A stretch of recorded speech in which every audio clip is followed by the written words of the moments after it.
మాది ఎలుగుమట్ల అండి, ఖమ్మం నుంచి వచ్చినాం మేము. ఎలుగుమట్ల నుంచి. నా పేరు నాగమణి. మాకు ఇనోబా గారు ఇచ్చారు. మేము కాలనీ పేరు కూడా ఇనోబా నవోదయ కాలనీ అని పెట్టుకున్నాం.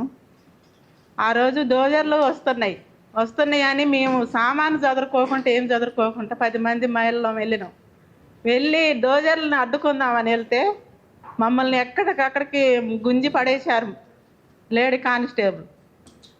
మమ్మల్ని తీసుకెళ్ళి కింద కూర్చోబెట్టారు ఒక 5గురిని. అది అమ్మ మేడం మాకు తీసుకెళ్తుంటే నేను, ఏంటి మేడం మా సామాను ఉన్నాయి, మరి ఇట్లా చేస్తున్నారు, మా ఇల్లు కూలగొడుతున్నారా? లేదమ్మా, మీ ఇల్లు కూలగొట్టరు, అవి మామూలు షెడ్లు వరకే కూలగొడతారు, కట్టుకుని ఇండ్లు ఉంటాయి అని చెప్తారు. లేదు మేడం, మేము సామాను చదువుకోలే, ఏం చదువుకోలేదని అంటే అసలు ఎక్కడ పడితే అక్కడ గుంజి పడేస్తున్నారు. అసలు మీరు ఏంటి మేడం అని నేను గౌరవంగా పిలిచినా కానీ అసలు ఎట్లా ఆడవాళ్ళని కూడా చూడట్లేదు. అసలు ఒక ఆడశ్రీని ఇట్లా చేస్తారా? సాటు ఆడదాన్ని కూడా బట్టలు ఊడిపోతున్నా కానీ కట్టుకుందామన్నా కానీ నిలబెట్టట్లేదు. అంత పాపం చేసినామా మేము? పేదోళ్ళంటే అంతకు పనికి రాకుంటున్నామా? మా భూమి మీద వాళ్ళకి ఎందుకు అంత కళ్ళు పడ్డాయి? మేము అంత సేవ చేసుకున్నాం, పోరాటం చేసి దాన్ని ఎంతో ప్రేమగా చూసుకున్నాం. మాకు గుట్టబోడైనా కానీ, మేము గుట్ట మీద ఉన్నా కానీ రాళ్ళు రప్పలు అనుకుంటా, మేము చీకట్లైనా, కరెంటు లేకపోయినా, నీళ్ళు లేకపోయినా, వర్షం వస్తే డ్రమ్ములు పెట్టుకొని వాటర్ని పెట్టుకొని మేము చెత్త తీసేసి ఆ వాటర్ని వాడుకున్నాం. ఎంతో ప్రేమగా మేము ఆ కాలనీ నుంచి. ఎక్కడో డబుల్ బెడ్రూమ్ మాకెందుకు? మా కాలనీ మాకే కావాలి. అది కాలనీ కాదు, మాకు పోరాట పురిటి గడ్డ అది. మేమైతే ఎక్కడికి వెళ్ళాం. ఎక్కడో డబుల్ బెడ్రూమ్లు ఇస్తామంట, మాకు ఎక్కడికి వద్దు, మా కాలనీ మాకే కావాలి, మేము అక్కడే ఉంటాం. కానీ మమ్మల్ని ఎక్కడ పడితే అక్కడే కేసులని అవని, మగవాళ్ళకి ఆడవాళ్ళ మీద కూడా కేసులు వేస్తున్నారు.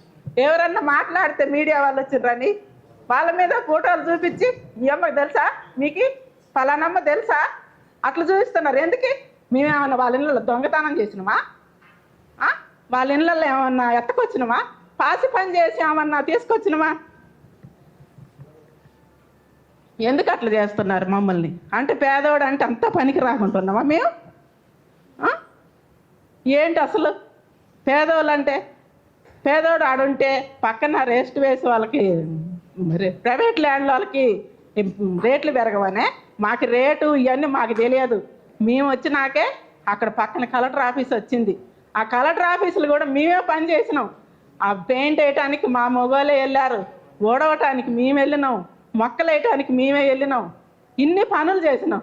అంటే వాళ్ళందరూ ఈ కాలనీలు ఉండకూడదు, వీళ్ళు ఈ పేదవాళ్ళు ఉంటే మా భూములకి రేట్లు పెరగవు. ఎందుకు పెరగవు అంటే మాకు దానం చేసిన భూమిని వాళ్ళు లాక్కోవాలా?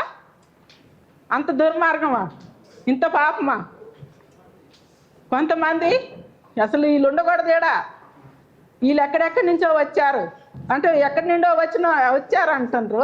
అందరూ ఖమ్మంలో పుట్టారా? ఖమ్మంలో పెరిగారా? చెప్పండి. అసలు అందరూ ఊరికొకళ్ళు వచ్చాక ఊరిని బాగు చేసి ఖమ్మం పట్టణంలో ఉండి పాసి పనికి వెళ్తాండ్రు, ఇళ్ళల్లో పనికి, హోటల్లో పనికి, మరి కాలేజీలో పనికి, ఎవరు పనికి వాళ్ళు వెళ్తున్నాం, వచ్చి అడంట నివాసం చేస్తున్నాం. ఎందుకు అట్లా చేశారు? అసలు ఎప్పుడైనా మాకు నోటీసులు ఇవ్వలేదే, ఇగో ఖాళీ చేయండి అని నాడు చెప్పలేదు. అసలు మేము ఎంత ప్రేమ కట్టుకున్నాం, మా ఇండ్లను చూస్తాం, మా ఒక్కసారని చూసుకుంటాం మేడం, ఒక్కసారని చూసుకుంటాం సార్ అన్నా కానీ అసలు చూసుడు లేదు, ఏం లేదు, గుంజి పడేయటమే. అంత పాపం ఏం చేసినాం మేము? అసలు ఎందుకు ఇట్లా చేస్తున్నారు ఆ ప్రభుత్వం? అసలు ప్రభుత్వం ఏం చేస్తున్నారు? మేము లేబర్కి ఇండ్లు ఇస్తాం, డబుల్ బెడ్రూమ్లు ఇస్తాం, అవి ఇస్తాం, ఇవి ఇస్తాం. మా ఇండ్లు మా చోట్ల ఎందుకు కూలే, మా ఇండ్లను కూలగొట్టి మాకెక్కడో ఇస్తున్నట్టు మేము ఎందుకు వెళ్తాం? మేము ఎందుకు వెళ్ళాలి? అందుకే మా వాళ్ళు అందులో ఉన్నారు అంబిక భవనంలో. అసలు వాళ్ళకి తిండి లేదు, తిప్ప లేదు, నీళ్ళు లేవు. అసలు చంటి పిల్లలు వేసుకొని ఉంటున్నారు. అసలు వాళ్ళని పట్టించుకునేది ఉందా ఏమన్నా? అసలు రోడ్ల మీద పడి మా ఇళ్ళ కూలిపోయి మేమే ఏడుస్తుంటే వాళ్ళకాడ సంతోషం అట. వాళ్ళకి ఎంత సంతోషంగా ఉంది ఇప్పుడు? పండగ చేసుకుంటున్నారా వాళ్ళు?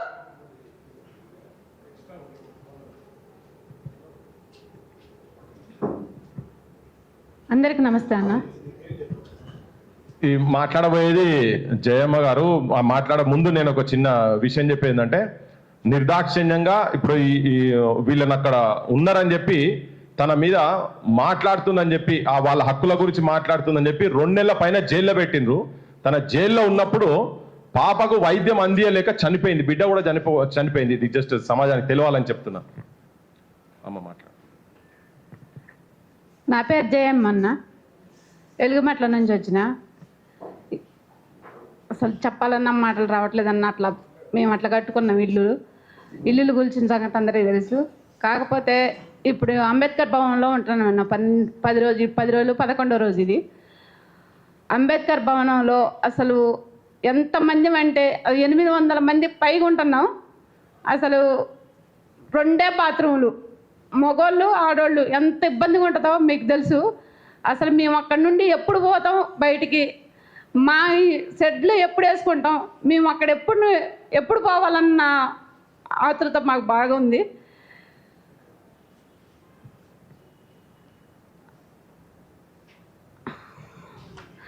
అక్రమంగా కేసులు పెడుతున్నారన్న మా వాళ్ళు. మమ్మల్ని ఎక్కడ బయటికి తీసుకుపోయి మళ్ళీ అక్కడ షెడ్లు వేపిస్తారేమోనని అక్రమంగా. అసలుకి ఇల్లులు కట్టుకుంటే ఎంత ఖర్చు అవుతుంది? మేము కట్టుకున్నామన్న 10 లక్షల దగ్గర అయినాయి. మా ఇల్లు కూల్చేశారు, గవర్నమెంటే కూల్చిందిగా. అట్లా కట్టుకొని మేము ఉండలేము అని వేరే వాళ్ళకి ఆ ఖర్చుల మందం కట్టిస్తే, ఆ ఖర్చులు కట్టించిన వాళ్ళు ఇప్పుడు ఏం చెప్తారు? పలానా ఆయనకి డబ్బులు కట్టినా, 2 లక్షలన్నర కట్టినా, 3 లక్షలన్నర కట్టినా అక్రమంగా తీసుకుపోయి జైల్లో వేశారన్న నిన్న. అసలు ఎంత దుర్మార్గం అంటే అసలు మాకు వెనక నుండి నడిపిస్తారేమోనని ముందే వాళ్ళని తీసుకుపోయి జైల్లో వేస్తున్నారు. పార్టీ ఆఫీస్కి, కాంగ్రెస్ పార్టీ ఆఫీస్కి మమ్మల్ని 10 మందిని తీసుకెళ్లారన్న. 75 గజాల చొప్పున తుమ్మల నాగేశ్వరరావు ఇస్తాడు, తీసుకుందరు కానీ నన్ను తీసుకెళ్ళారు.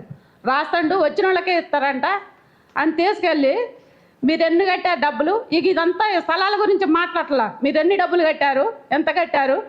అక్కడ వరగల్ల కోటేశ్వరరావు అనే ఒక ఆయన ఉంటాడన్న. ఫస్ట్ మమ్మల్ని అక్కడ తీసుకెళ్ళిండు. ఆయనే మా పార్టీలో కూడా పనిచేసిండు కొంతకాలం.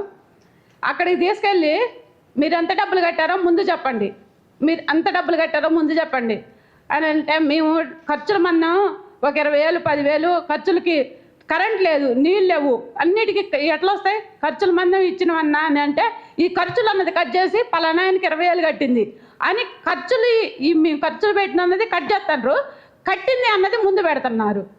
అసలు ఎంతవరకు కరెక్ట్ అన్నది? ప్రతి ఒక్క మహిళని అక్కడికి తీసుకొని మీకు ఇందిరమ్మ ఇల్లు శాంక్షన్ అయింది, మీరు కలెక్టర్ ఆఫీస్కి రండి అని ఫోన్ చేస్తున్నారు. ఫోన్ చేస్తే ఇప్పుడు 30 మంది 40 మందిని అక్కడ తీసుకెళ్ళినాక మీరు ఎంత డబ్బులు కట్టారో చెప్పండి. ఆ ముందు డబ్బులు కట్టిన సంగతి చెప్పి ఇంకో పలానాయనకి ఇన్ని డబ్బులు కట్టారంట అంటాం, అరెస్ట్ చేయటం. ఇక అట్లా ఇప్పుడు 10 మందిని అరెస్ట్ చేశారన్న అన్యాయంగా.